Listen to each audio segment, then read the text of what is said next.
Guys apple ನ ಹೇಗೆ ಮಾಡೋದು ಅಂತ ನೋಡ್ಕೊಂಡ್ಬರೋಣ. ಮೊದಲು ನಾವು 2 ಇಲಿಪ್ಸ್ ನ ತಗೊಳ್ಳೋಣ. 2 ಇಲಿಪ್ಸ್ ನ ತಗೊಂಡ್ಬಿಟ್ಟು ನಾನು 2 ಇಲಿಪ್ಸ್ ಆಗೋದಕ್ಕೆ ಕಂಟ್ರೋಲ್+C ಕಾಪಿ ಮಾಡ್ಕೊಂಡು ಕಂಟ್ರೋಲ್+V ಇಂದ ಪೇಸ್ಟ್ ಮಾಡ್ಕೊಂಡು ಒಂದು ಇಲಿಪ್ಸ್ ನ ಪಕ್ಕಕ್ಕೆ ಸರಿಸ್ಕೊಂಡು 2 ಇಲಿಪ್ಸ್ ನ ನಾನು ಸೆಲೆಕ್ಟ್ ಮಾಡ್ಕೊಂಡು ಇಲ್ಲಿ ವೆಲ್ಡ್ ಮಾಡ್ತೇನೆ. ವೆಲ್ಡ್ ಮಾಡ್ಕೊಂಡ್ಬಿಟ್ಟು ಇಲ್ಲಿ ಈ ಒಂದು ಟೂಲ್ಗೆ ಬಂದು ಶೇಪ್ ಟೂಲ್ಗೆ ಬಂದು ಈ ಒಂದು ಶೇಪ್ ಟೂಲ್ ನ ಸೆಲೆಕ್ಟ್ ಮಾಡ್ಕೊಂಡು ಇಲ್ಲಿ 3 ಪಾಯಿಂಟ್ ನ ಸೆಲೆಕ್ಟ್ ಮಾಡ್ಕೊಂಡು ಇಲ್ಲಿ ಮಧ್ಯಕ್ಕಿರುವಂತಹ ಬಿಂದುವನ್ನ ನಾನು ಎಳಿತೀನಿ. ಈ ಒಂದು ಬಿಂದುವನ್ನ ಎಳಿತೀನಿ. ಆಮೇಲೆ ನೆಕ್ಸ್ಟ್ ಕೆಂಪು ಕಲರ್ನ ಹಾಕ್ತೀನಿ. ರೆಡ್ ಕಲರ್ನ ಹಾಕ್ಬಿಟ್ಟು ಇಲ್ಲಿ ಪೆನ್ ಟೂಲಿಗೆ ಬರ್ತೇನೆ. ಪೆನ್ ಟೂಲಿಗೆ ಬಂದ್ಬಿಟ್ಟು ಇಲ್ಲಿಂದ ಇಲ್ಲಿಗೆ ಮತ್ತೆ ಇಲ್ಲಿಂದ ಇಲ್ಲಿಗೆ ಸೆಲೆಕ್ಟ್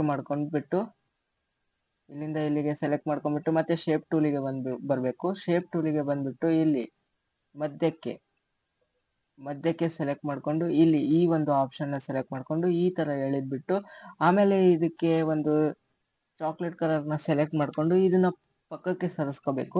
ಈ ತರ ಪಕ್ಕಕ್ಕೆ ಸರಿಸ್ಕೊಂಡ್ಬಿಟ್ಟು ಒಂದ್ ನಿಮಿಷ ಸೆಲೆಕ್ಟ್ ಮಾಡ್ಕೊಂಡ್ಬಿಟ್ಟು ಇದನ್ನ ಪಕ್ಕಕ್ಕೆ ಸರಿಸ್ಕೊಳ್ಳೋಣ.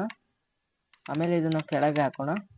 ಇದನ್ನ ಕಂಟ್ರೋಲ್+ ಪೇಜ್ ಡೌನ್ ಹೊಡೆಯೋದ್ರಿಂದ ಹಿಂದಕ್ಕೆ ಹೋಗುತ್ತೆ. ಆಗೋಯ್ತು ನಮ್ಮ ಆಪಲ್. ಹೀಗೆ ಹೆಚ್ಚಿನ ಒಂದು ವಿಡಿಯೋಸ್ಗಳಿಗಾಗಿ ನಮ್ಮ ಪೇಜ್ ನ ಫಾಲೋ ಮಾಡ್ಕೊಂಡಿರಿ.